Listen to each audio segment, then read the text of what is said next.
आरोप पत्र पर आर पार। नमस्कार, IND एनालिसिस में आपका स्वागत है। मैं हूं राजेश सक्सेना। जिस तरह से कांग्रेस आरोप पत्र लेकर आ रही है, ऐसी ही कवायद कांग्रेस ने 2018 के चुनाव के पहले की थी, या फिर जिस तरह से कांग्रेस सदन में अविश्वास प्रस्ताव लेकर आई थी। एक बार फिर कांग्रेस सरकार पर हमलावर है और तकरीबन 388 पॉइंट इस आरोप पत्र में है। 388 बिंदु हैं, आरोप हैं कांग्रेस के, जो लेकर कांग्रेस आ रही है। आज इसी मसले पर बात करेंगे, लेकिन पहले देखते हैं इसी से जुड़ी एक खास रिपोर्ट। मध्य प्रदेश में जनता की समस्याओं और मांगों के निराकरण के लिए कांग्रेस वचन पत्र तैयार कर रही है। आरोप पत्र के जरिए 18 साल से मध्य प्रदेश की सत्ता में काबिज बीजेपी सरकार को कांग्रेस कटघरे में खड़ा करने की तैयारी में है। कांग्रेस ने आरोप पत्र के लगभग 1 सैकड़ा बिंदुओं को फाइनल कर दिया है। 1 महीने में इसको जनता के बीच उतारा जाएगा। आरोप पत्र को पैम्पलेट के रूप में छपवाकर लोगों को बांटा जाएगा। देखिए, सरकार में जो कामकाज चल रहा है जनता जानती है। रोज एक भ्रष्टाचारी पकड़ा जा रहा है, इसमें कोई रुकावट नहीं हो रही है। चपरासियों के घर से करोड़ों रुपए पकड़े जा रहे हैं। नगर निगम का एक जो बेलदार है, उसके यहाँ ईडी को छापा मारना पड़ा, किलो से सोना पकड़ा गया उसका। इस सीमा पर भ्रष्टाचार है। तो इस सब के खिलाफ जो है हमारी पार्टी वचन पत्र के साथ साथ एक आरोप पत्र भी लाएगी और सरकार के जितने घोटाले हैं उनको नेकेट किया जाएगा, उनको जो है लोगों के सामने प्रदर्शित किया जाएगा। इसके पर्चे भी छपवाएंगे, जिले जिले में इनका प्रचार भी होगा और आरोप पत्र का जवाब जनता मांगेगी। 3 भागों में होगा सरकार के खिलाफ कांग्रेस का आरोप पत्र। पहला भाग वित्तीय घोटालों का होगा, जिसमें 190 बिंदु होंगे। दूसरा भाग कुशासन का होगा, जिसमें 100 बिंदु होंगे। तीसरे भाग में कुप्रबंधन के करीब 380 बिंदु शामिल किए गए हैं। कांग्रेस के आरोप पत्र पर बीजेपी तंज कस रही है। बीजेपी नेताओं का कहना है कि भाजपा सरकार ने हर वर्ग के लिए जन कल्याणकारी योजना चलाई है। PM आवास योजना, उज्ज्वला योजना, लाडली लक्ष्मी योजना, मुख्यमंत्री निकाह विवाह योजना जैसी योजनाओं से लाखों लोगों को लाभ मिल रहा है। कांग्रेस ने देश प्रदेश में 50 साल राज किया है। भ्रष्टाचार कांग्रेस के राज में होते थे। जनता कांग्रेस को समझ गई है और उसकी बातों में नहीं आने वाली है। जनता वास्तविकता जानती है। भारतीय जनता पार्टी की सरकार में आप देखेंगे पहली बार ऐसा हो रहा है कि जनता से जुड़ी हुई योजनाओं का लाभ सीधे उनके घर तक पहुंच रहा है, उनके खातों में पहुंच रहा है। कांग्रेस 50 साल सरकार में रही, एक छत्र राज रहा। उस समय देश की, प्रदेश की और गरीबों की क्या हालत थी। और अभी जब से केंद्र में मोदी जी की सरकार और मध्य प्रदेश में शिवराज सिंह चौहान की सरकार काम कर रही है, गरीबों की जिंदगी बदली है। लाखों लोगों को प्रधानमंत्री आवास में आवास मिले हैं, उज्ज्वला में करोड़ों लोगों को गैस कनेक्शन मिले हैं, लाडली लक्ष्मी का लाखों बेटियों को फ़ायदा हुआ है।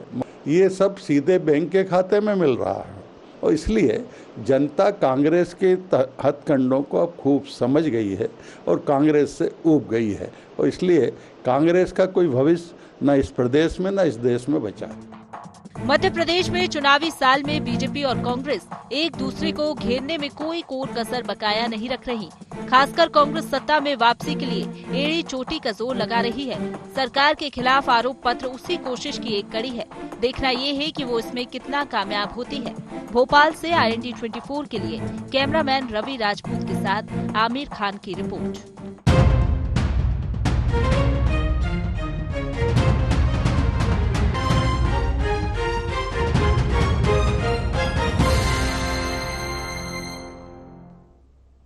तो आरोप पत्र पर आर पार, चुनावी साल, तकरीबन 6 से 7 महीने का वक्त, और जो चुनावी धार है मौसम की तरह मध्य प्रदेश में और तेज होती जा रही है। अब कांग्रेस आरोप पत्र लेकर आ रही है। आरोप पत्र में तमाम गड़बड़ियों, घोटालों का जिक्र कांग्रेस कर रही है। कांग्रेस इसके जरिए, इस आरोप पत्र के जरिए क्या कुछ आने वाले समय में फायदा ले सकती है, लेना चाहती है, या किस तरह से सत्ताधारी दल बीजेपी पर और सरकार पर प्रेशर बना सकती है। लेकिन बीजेपी का कहना है कि ये सब हवाई है, इनके पास कोई तथ्य नहीं है, कोई एविडेंस नहीं है। इनका तो मन करता है चाहे जब आरोप लगा देते हैं। आज इसी से जुड़े मसले पर बातचीत करेंगे, चर्चा करेंगे। चर्चा शुरू करें उससे पहले अपने मेहमानों से आपका परिचय करा देते हैं, फिर चर्चा को हम आगे बढ़ाएंगे। 3 मेहमान हमारे साथ इस चर्चा में हैं। हमारे साथ में हैं वरिष्ठ पत्रकार रमेश शर्मा साहब। रमेश जी, स्वागत है आपका। हमारे साथ में हैं बीजेपी के वरिष्ठ नेता चेतन सिंह जी। चेतन जी, आपका स्वागत है। और कांग्रेस के युवा नेता प्रवक्ता डॉक्टर रोहित नायक जी हमारे साथ में है। रोहित जी, आपका स्वागत है। और रोहित जी, सबसे पहले मैं आपके पास ही आता हूँ। आप आरोप पत्र लेकर आ रहे हैं। अमूमन 2018 में भी इसी तरह की कवायद कांग्रेस की तरफ से की गई थी। बीच में सदन में अविश्वास प्रस्ताव भी लेकर आए। मेरा सीधा सवाल इस बात को लेकर है कि इस आरोप पत्र में 388 बिंदु पॉइंट्स जिस तरह से बताए जा रहे हैं, ऐसा क्या कुछ कांग्रेस इसमें करने या लेकर आने वाली है जिससे जनता ये विश्वास करे, जनता तक आप पहुंच सके, इसके जरिए जिसका फायदा कहीं ना कहीं आपको इलेक्शन में मिले? क्योंकि चुनावी वर्ष है और तमाम सारी चीजें हैं, जो स्ट्रेटजी जो रणनीति है उसी दिशा में होती हैं। जवाब चाहेंगे? राजेश जी, हमने जब वचन पत्र और पार्टी मैनिफेस्टो भी जारी किया था तो वो 900 बिंदुओं में किया था हमने जी। उसको भी हमने करीब 7 से 8 भागों में विभाजित किया था। अभी हमने जो स्ट्रैटेजी बना रखी थी उसमें मैनिफेस्टो पे हमने एक राज्य के लिए रोड मैप तैयार किया हुआ था और एक और मैनिफेस्टो जो हम जिलेवार रिलीज करेंगे, जिसमें हम जिलों की समस्या और लोकल गवर्नेंस से संबंधित जो प्रबंधन संबंधित समस्या उसको लेकर जनता के बीच जाएंगे और उनका निपटारा करने का प्रयास करेंगे। आरोप पत्र लाने का जो मूलभूत कारण है वो ये है कि आप देखेंगे हम सतत रूप से कुछ समय से सड़कों पर और जनता के बीच संघर्ष कर रहे हैं, ये बात कहने की कोशिश कर रहे हैं। और बीजेपी से भी सवाल जवाब का सिलसिला जारी है कि हम ये जानना चाहते हैं कि आप कम से कम 18 वर्ष का आप कह रहे हैं, आपने एक शासन प्रशासन दिया है जनता को, तो उसका हिसाब तो प्रस्तुत करें। जब हम हिसाब की बात करते हैं तो कहीं ये विकास यात्रा निकालते हैं, जब हम हिसाब की बात करते हैं तो कहीं ये किसान की आय दोगुनी करने की बात करते हैं। ध्यान भटकाऊ पार्टी और जो झूठ परोसो पार्टी है, ये कुल मिला के समझ नहीं पा रहे हैं कि हम चाहते हैं कि जनता तक सही सही तथ्यात्मक बात पहुंचे। और अगर हम इनसे हिसाब की बात करते हैं तो फिर इनको विकास की बात नहीं करनी चाहिए, इनको देना चाहिए अपना हिसाब। जब ये उसको देने में विफल हो गए तो हमारे पास कोई चारा नहीं बचा। हमें तो इन 900 बिंदुओं में से कुछ बिंदु उठाकर जनता के बीच जाना ही था। जैसे कि अगर हम देखें कि 28% भ्रष्टाचार केवल 8 वर्ष में बढ़ा है। अगर हम उन 900 बिंदुओं में बात करें और अगर हमने अभी जो रिसर्च करके रखी है तो जितने घोटाले मध्य प्रदेश में पिछले कुछ वर्षों में हुए हैं, मतलब ये मान लीजिए कि आप हर वर्ष एक इतना बड़ा घोटाला निकल के आया। कुछ महीनों में तो ये हालत रही कि हर महीने लेकिन घोटाला। ठीक है, चूंकि विपक्ष में है, विपक्ष का एक काम है डॉक्टर रोहित नायक कि सरकार का जो कामकाज है उसमें जो खामियां हैं उनको उठाना। लेकिन सवाल इस बात को लेकर आता है कि कई ऐसे मौके आए। अगर हम आपके नेता जीतू पटवारी की हम बात करें तो वो कहते हैं 40 लाख रुपए का सरकारी खर्च पे पार्टी ने पार्टी आयोजन में खाना खिला दिया। डॉक्टर गोविंद सिंह की अगर हम बात करें, आपके नेता प्रतिपक्ष, उनकी बात करें तो 27 लाख रुपए का फायदा एक यहाँ के जो निजी अस्पताल है उसको पहुंचा दिया।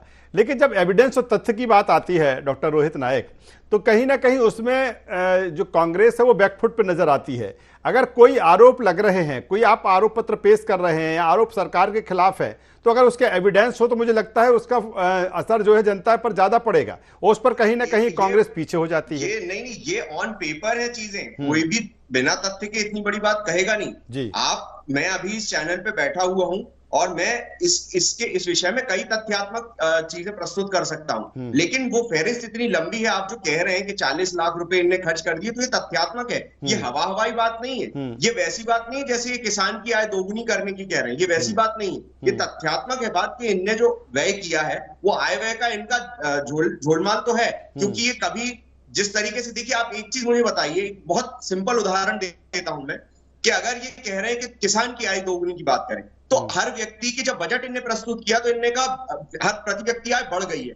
अब राजेश जी, प्रति व्यक्ति आय अगर जो इनने बताया है पिछले साल से जो अभी बढ़ी है, उसमें प्रतिदिन अगर किसी व्यक्ति की आय कैलकुलेट करें तो 4 रुपए बढ़ी है। अब मुझे बताइए इस दर पे जब प्रति व्यक्ति आय 4 रुपए बढ़ी है तो उस प्रति व्यक्ति आय में किसान को भी जोड़ा ही होगा इनने। तो लेकिन ये प्रति व्यक्ति आय 4 रुपए बढ़ा रहे हैं, लेकिन किसान की आय दोगुनी करने की बात कर रहे हैं। तो इस तरह के तथ्यात्मक रूप से अगर बात करी जाए, चलिए डॉक्टर रोहित नायक जी, मैं आपके पास दोबारा में आता हूं। बीजेपी के वरिष्ठ नेता चेतन सिंह जी हमारे साथ में हैं। चेतन जी, जवाब दीजिए। कांग्रेस आरोप पत्र लेकर आ रही है और आरोप पत्र पंपलेट्स के रूप में होगा, घर घर पहुंचाया जाएगा, जनता के बीच में ले जाया जाएगा, क्या कहेंगे? देखिए, आरोप पत्र की जो भाषा है, जो बिंदु है, उससे स्वतः समझ में आ गया कि कांग्रेस क्या करने वाली है। लोगों पे इतनी ज्यादा फालतू की बकवास सुनने का अवसर है नहीं। आरोप पत्र तो साहब 2-3 मुद्दों पे चुनाव होते हैं, आप उठा करके देख लीजिए। राजनीति के 20 साल का रिकॉर्ड कह रहा हूं। आप 3-4 मुद्दे पे सरकार आती है, 3-4 मुद्दे पे सरकार जाती है। झूठ का पुलिंदा तब भी कचरे में जाता था, झूठ का पुलिंदा अब भी जाता है, और झूठ का पुलिंदा आने वाले समय में भी कचरे में जाएगा। सवेरे का अखबार 15 मिनट की शोभा में आने शाम तक कहाँ जाता है सबको पता है जी। मेरे मित्र जिस प्रकार की बातें कर रहे हैं, तो ये अपना हिसाब बता दें पहले कि आपने कितने लोगों की कर्ज माफी की है, आपने दूध पर बोनस देने की बात की थी, कितने लोगों को आपने बोनस दिया, आपने कितने बेरोजगारों को रोजगार दे रहा है, आपने कितने बेरोजगारों को बेरोजगारी भत्ता दिया है, आपने मुख्यमंत्री कन्यादान योजना को ब्रेक लगा करके जो पाप किया है उसका फल तो आपको जनता ने भी दिया, उसका फल आपको भगवान ने भी दिया। आपने 4 धाम की तीर्थ यात्रा बंद करने का जो दुस्साहस, जो पाप किया है, उसका भी फल आपकी और आपकी पार्टी दोनों को भुगतना पड़ा है। ऐसा कौन सा स्टेट है जहां इस प्रकार से बहुमत की सरकार जैसे भी जुगाड़ की सरकार करके चल रही हो और अचानक चली जाए? तो ये कहीं ना कहीं जनता का जो दिया हुआ श्राप था, वो श्राप जाकर के कमलनाथ जी की सरकार को लगा, जिसकी परिणति इस प्रकार से। अब रही बात, हमारे मित्र बहुत अच्छी बात कृषि पर कर रहे हैं। मैं आपके माध्यम से पूछना चाहता हूं कि 2003 में इस मध्य प्रदेश में, क्या शायद मैं सही कह रहा हूं, 1200 मेगावाट बिजली का उत्पादन हुआ करता था, आज क्या 20,800 मेगावाट हो रहा है कि नहीं हो रहा? क्या इस मध्य प्रदेश में 6 लाख हेक्टेयर भूमि सिंचित से आज 49 लाख हेक्टेयर भूमि तब्दील हो गई कि नहीं हो गई? जिस देश का कुल गेहूं का उत्पादन 70 लाख मैट्रिक टन आज से 13 साल पहले का रिकॉर्ड है, और आज पिछले साल जो साल निकला है उसमें 1,43,00,000 मैट्रिक टन गेहूं का उत्पादन अकेले मध्य प्रदेश ने दिया। ये मध्य प्रदेश के किसानों के उनके सामर्थ्य को प्रणाम करने का अवसर है, न कि किसी की आलोचना करने का। अब आप कहेंगे कि इनकी आय कैसे, अगर हम कृषि का उत्पादन बढ़ रहा है, अगर कोई पैदा ज्यादा हो रही तो आय किसकी बढ़ेगी? ये मध्य प्रदेश वो प्रदेश है जहां अधिकतम जगह पर एक कृषि फसल का उत्पादन होता था, 1 से हम 2 पर आए, 2 से हम 3 पर। अभी राजेश जी, आपके चैनल पर आने से पहले में कांग्रेस के एक प्रवक्ता बैठे थे, उनका नाम कोट करना ठीक नहीं होगा, उन्होंने खुद कहा मैं किसान हूं और अभी भी मैं मूंग की फसल में कीटनाशक दवा का छिड़काव कर रहा हूं। इसका मतलब है कि तीसरी फसल आप ले रहे हो। जब हम फसलों का वर्गीकरण देखते हैं, फसलों का उत्पादन जब बढ़ता है तो निश्चित रूप से सारी चीजें बढ़ती हैं।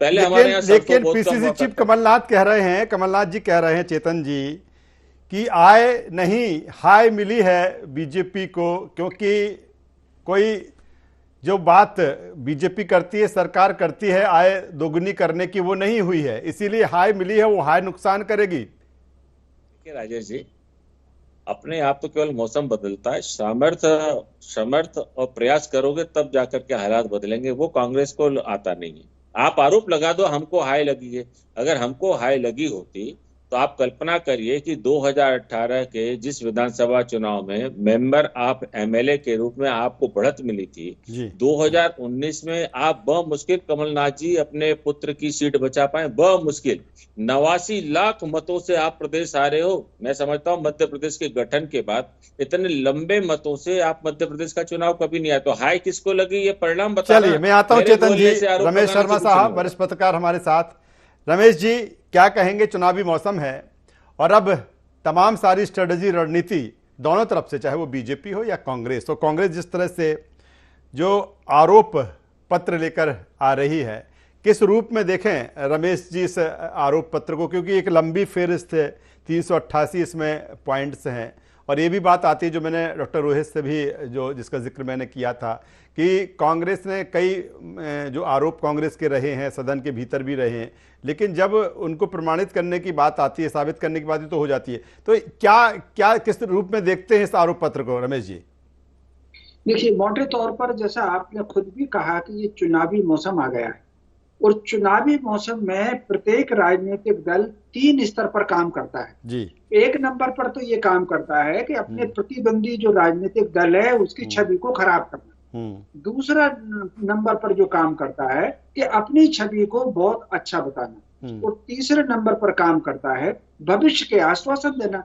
ये मोटे तौर पर प्रत्येक राजनीतिक दल चुनाव के समय इन 3 पॉइंट्स पर काम करता है। जो चौथा बिंदु आता है उम्मीदवार का चयन और उसकी छवि, ये तो चुनाव की घोषणा के बाद होता है। तो मोटे तौर पर स्वाभाविक रूप से जिस प्रकार 1918 में थोड़ी सी बहुमत से 1-2 की सीट से पीछे रह गई थी कांग्रेस, तो इस बार कांग्रेस ये कोशिश कर रही है कि 2023 में जो स्थिति बने वो अपने पूर्ण बहुमत पर आए।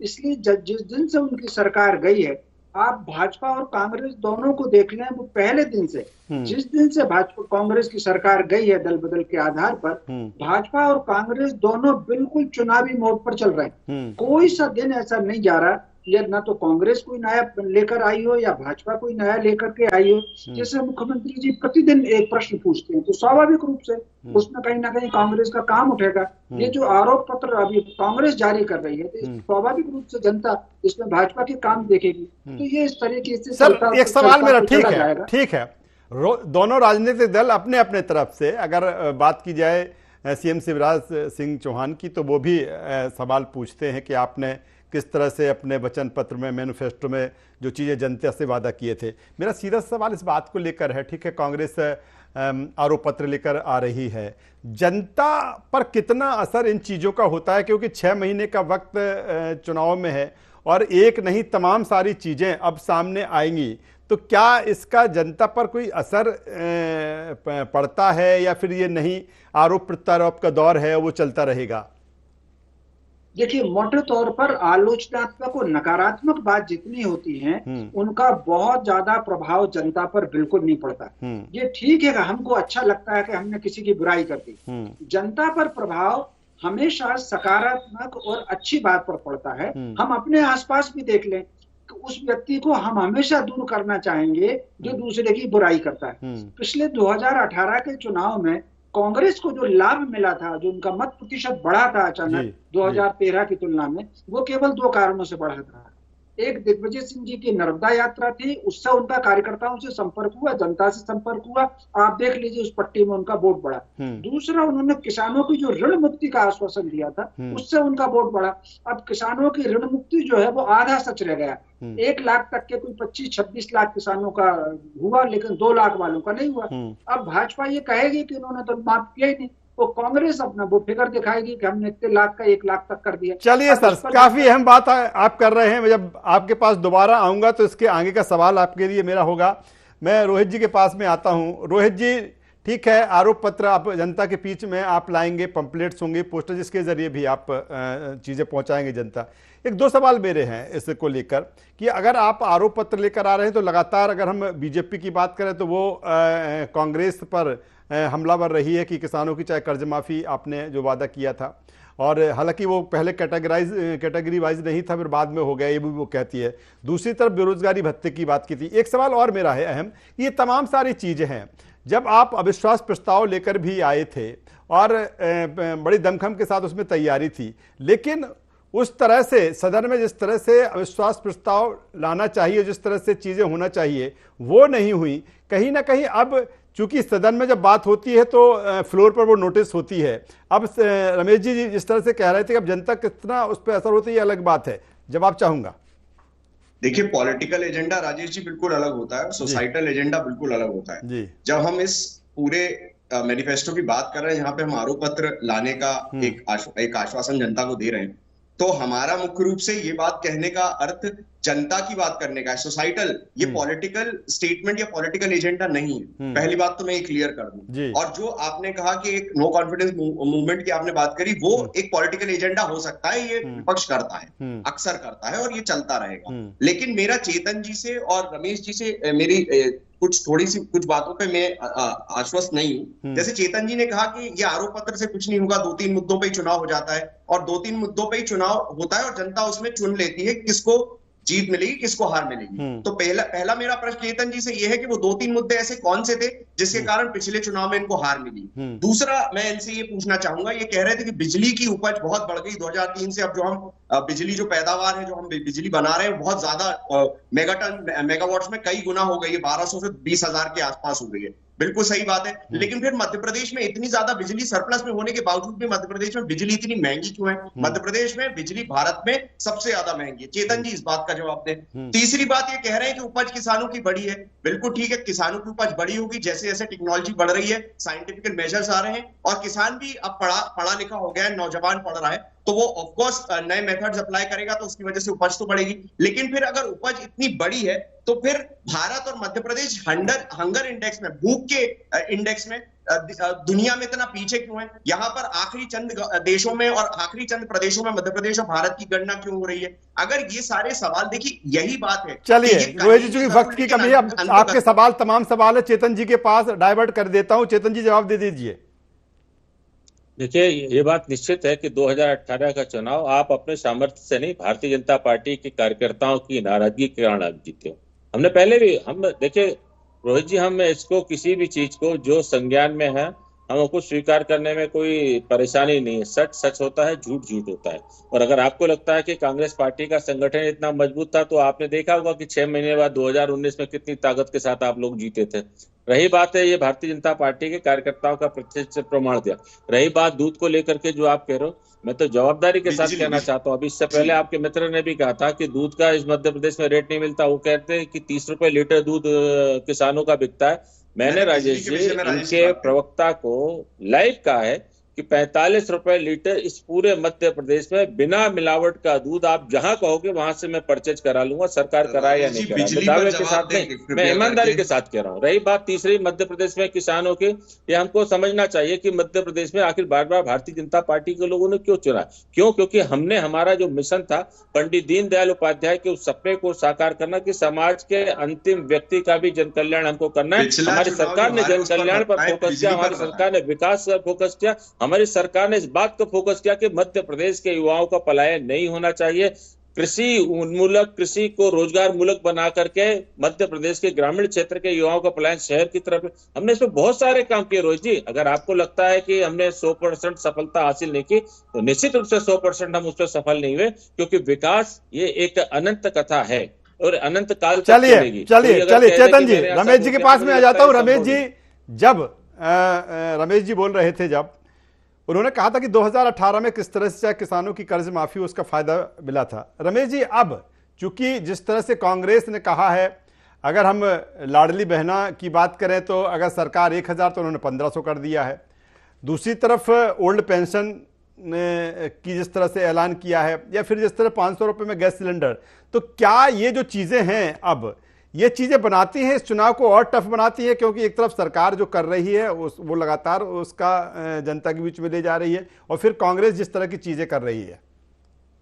देखिए, निश्चित रूप से आपने बिल्कुल सही कहा। मुझे पता नहीं भविष्य में क्या होगा, लेकिन मेरे हिसाब से आरोप पत्र से कांग्रेस को लाभ नहीं मिलेगा। लेकिन जिस तरीके से लाडली बहना पर इन्होंने कहा है कि 500 रुपए हम ज्यादा देंगे, सिलेंडर हम सस्ता करेंगे, ये जो चीजें आश्वासन दे रहे हैं, इसका लाभ कांग्रेस को मिलेगा। अब मतदाता इन चीजों पर विचार करेगा। ये जो आश्वासन कांग्रेस अभी लगातार 3-4 जो दिए हैं उन्होंने, इससे निश्चित रूप से चुनाव टफ होगा और बिल्कुल कांटे की लड़ाई होगी। और इसका काट जो है वो केवल उम्मीदवार की छवि के ऊपर होगा। और मैं चेतन सिंह जी से कहना चाहता हूँ, 2018 में जो आपको नुकसान हुआ था, कहीं ना कहीं कार्यकर्ता की क्या असंतोष और दूसरा कुछ सीटों पर उम्मीदवारों का चयन, भाई क्या कारण था कि जो आपकी गढ़ माने जाते हैं उन सीटों पर भाजपा हारी, विदिशा में हारी, इंदौर 1 में हारी, उदयपुरा में हारी, भोपाल मध्य में हारी, ये भाजपा के गढ़ थे। तो कुल मिलाकर के कहीं ना चलिए रमेश जी, काफी अहम बात आप कर रहे हैं, और 2023 का जो चुनाव है वो आसान नहीं है, क्योंकि इस चुनाव में तमाम सारे फैक्टर काम कर रहे हैं। तीनों मेहमानों का यहां पर मैं शुक्रिया करूंगा, धन्यवाद करूंगा। तो कुल मिलाकर जिस तरह से चुनावी साल में जो मध्य प्रदेश की जंग है, या फिर कांग्रेस जिस तरह से आरोप पत्र लेकर आ रही है, उसको लेकर सियासत और राजनीति गरमाई हुई है। IND एनालिसिस में बस इतना ही। IND 24 पर खबरों का सिलसिला लगातार जारी है। बने रहिए हमारे साथ। नमस्कार।